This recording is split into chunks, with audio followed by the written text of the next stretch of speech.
Welcome back. Here with Money, Money, Money, and we are talking taxes, figuring out all that's changing with respect to filing taxes in the financial year 2018. So, Mayur, now let's talk about this provision because it created a lot of confusion. People have been wondering what happens this year to the old bonuses that you got, the old IPO shares, or if shares were handed down within the family. And of course, ESOPs. What happens to ESOPs? Because in none of these cases, a person would have paid securities transaction tax. Absolutely. So what happens if you're going to sell these shares tomorrow? Will you suddenly have to pay long-term capital gains? If we look at the amendments, the way it has been brought up, I think, they try to curb certain practices which was initiated to avoid taxes. So this is kind of an anti-avoidance provision which was brought in. Now, when they have brought in, I think these issues were there, it was not thought about, and they have tried to carve out an exception from applicability of such a provision. So what has happened then, they have come out with a list that what is not subject to STT, and there should not be any deferment or payment of taxes on certain transactions such as shares were acquired under IPO. Now, when you acquire shares under IPO, you don't pay any STT thereon. Similarly, as you rightly pointed out, right shares, bonus shares, when somebody is acquiring, those are not subject matter of STT. Now, in such a case, do I have to pay any capital gain tax when the shares are sold? The answer to that is no. Government has come out with the draft notifications. Once it gets finalized and enacted, it will be effective, and in such a case, it will not.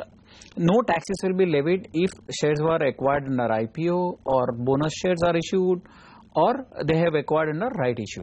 But let me also ask you about shares which might have been received within the family as inheritance. What happens there? Correct. So far as if those shares are acquired prior to 1st April 2004 and those are say either acquired by IPO or through rights or through bonus, then that is completely clear. This will be clear.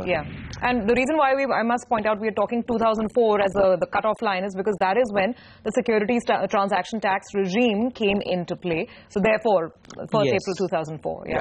So in such a cases, whether those are covered or not is a question mark today.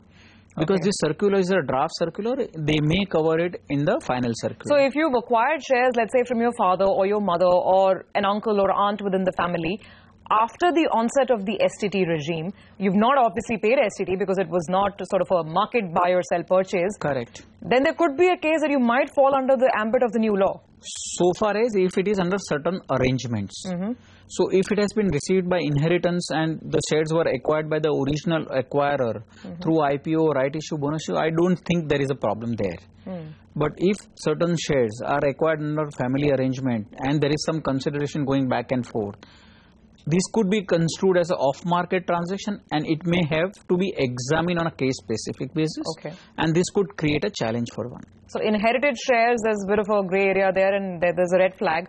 What about ESOPs? I mean, a lot of the employees that would have been issued ESOPs, which would have exercised their stock options, what happens there? So as far as ESOPs are concerned, if it is directly issued and the employee has subscribed to the shares under an ESOP plan, I don't think there is any challenge because those are not covered within 1038 regime. So, capital gain arising on account of shares acquired directly from the company under ESOP will not have any challenge. And that's clear in this draft circular? That is clear in the draft circular. However, the issue arises that if these shares are acquired first by the trust, and then from the trust employee has acquired, this has become a grey area right now, given the draft circular the way it has been drafted. So therefore, there are several representations and has gone to the Central Board of Direct Taxes in relation to certain situations which we discussed about. Hopefully, in the final circular, they would take care of this aspect as well. Anything else that's changing in terms of, my life, your life, our viewers' lives with respect to paying tax this year?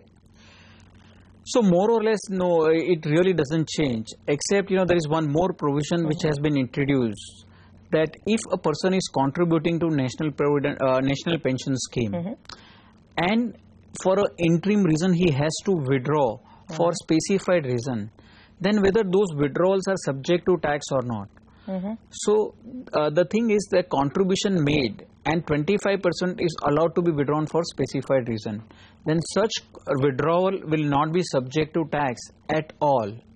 That would be a huge relief for those who are actually subscribing to NPS. NPS, yes, absolutely. So this is another relief which has been granted. But no change in the overall taxation regime, because NPS otherwise, at the time of final maturity, it's a partial taxation system. Part of it you can withdraw, pay tax on it. Part of it has to go to annuity, right? Correct. You are absolutely right. Look at it from another point of view. That had I not withdrawn in the interim, I would have paid 60% tax thereon. Now there is no question of 60% when I withdraw it in the interim. So entire 100% whatever interim withdrawal is there is exempt from taxation. What I can withdraw is only to the extent of 25%.